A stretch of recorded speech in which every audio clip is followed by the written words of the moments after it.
Welcome to Fireside Chats with Mats.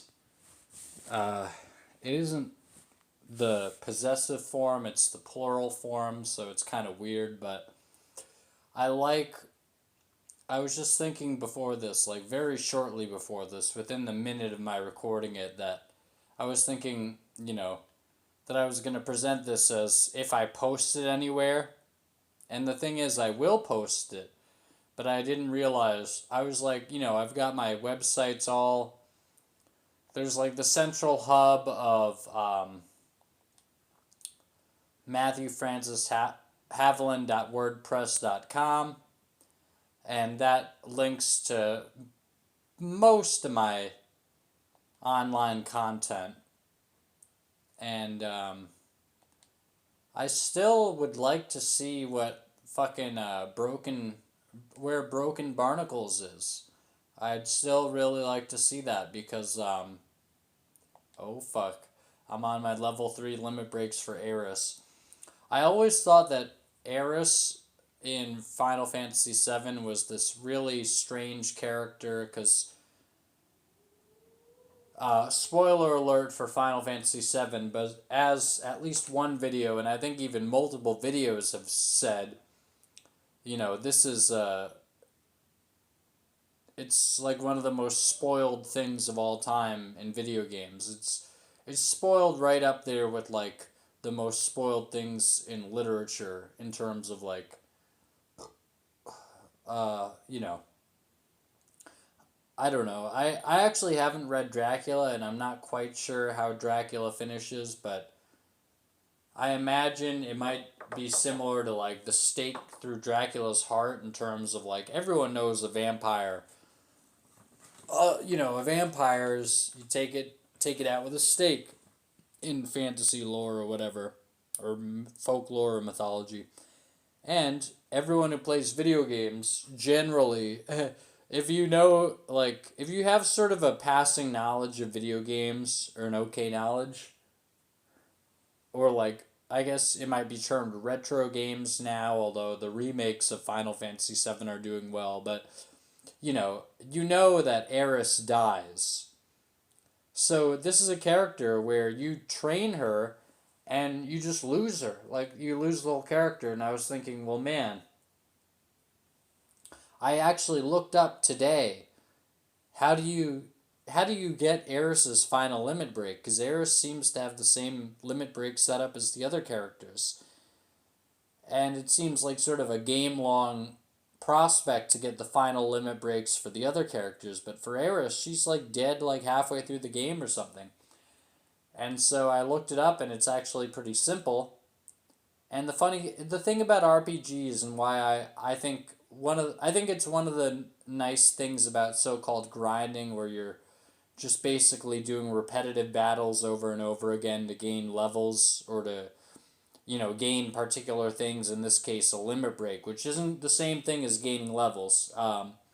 You still gain experience points, but with limit breaks, see, a guy I was watching, he was like, I think it might have been Pro Jared actually, in his Final Fantasy VII review or something, talking about materia, but like a guy I was watching said, like, the fun of RPGs is figuring out how to basically like manipulate the game mechanics to like achieve your goals, and it's like the game makes you feel like you're sort of abusing the system or something, or sort of like cheating the system, but like that's sort of the fun of it. And I would expand on that because I think it might have been Jared in the Final Fantasy VII review, but Pro Jared, I mean, on YouTube, but I would expand on it and say,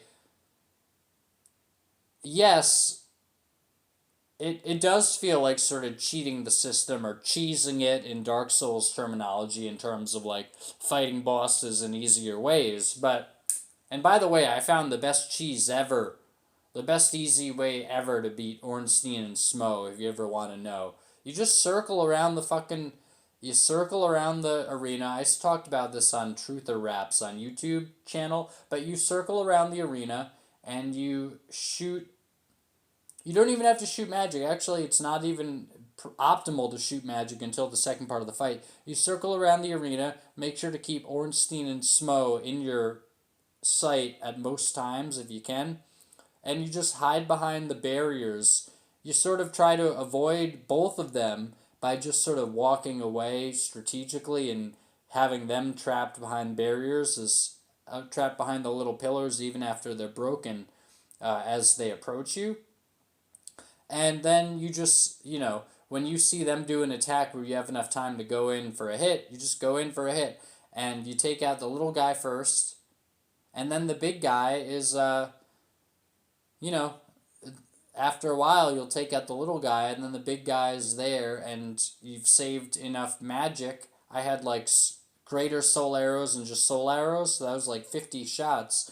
And you just like circle around the arena shooting the guy with magic, and then eventually you'll start to realize where you have the time to hit him on his attacks if you want to hit him with physical attacks, which I ended up having to do in terms of running out of my other stuff, I think. Even some knives and stuff. I have the video of it on Truther Raps of me actually fucking beating it for the first time. Probably the final time. But,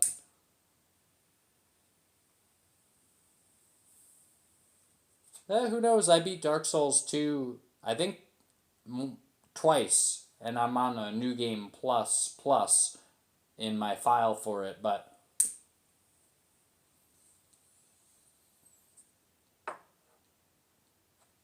Dark Souls 1 I just find so fucking punishing. Like, it's way harder than Dark Souls 2.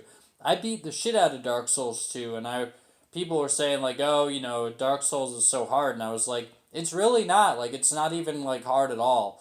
But then I played Dark Souls 1, and it's like, okay, yeah, this is just, like, especially after Ornstein and Smo, people say, like, oh, this is the second half of Dark Souls, or after that, it's, like, not as good of a game. It really seems like basically everywhere I go, especially now, before now, but especially now, everywhere I go is just a slap in the face and another laborious process to learn what to do in a particular area.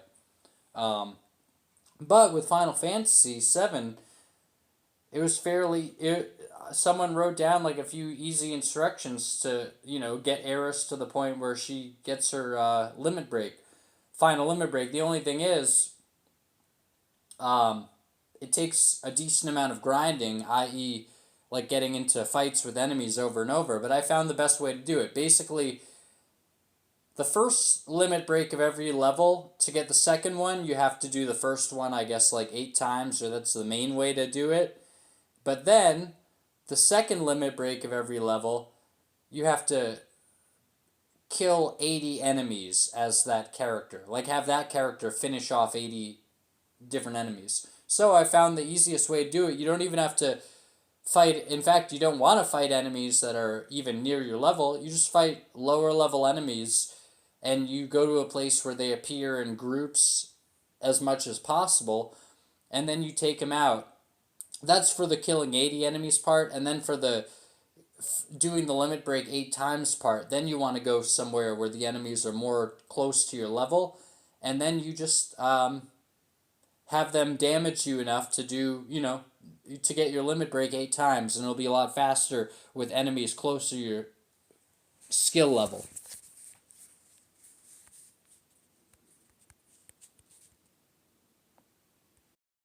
And what it is, or what it feels like to me, it is just the exploiting of the system and like finding these strategies and then just doing them over and over again. It may feel like cheating the system, but what it really is sort of a very nice practice for a life skill, just anywhere in life, of finding out the parameters of a given system, and then based on the goal that you would like to achieve, and even that in itself, like, that's sort of like spiritual blasphemy in terms of like letting go spirituality and stuff, but I don't think it's necessarily counterproductive even for that. In fact, it may be productive just in the sense of like letting go of enough to be pragmatic, not immoral and stuff, but just like letting go of an idea that things should be more difficult, and then you just figure out what's going to work, and then you just apply that until you achieve your goals.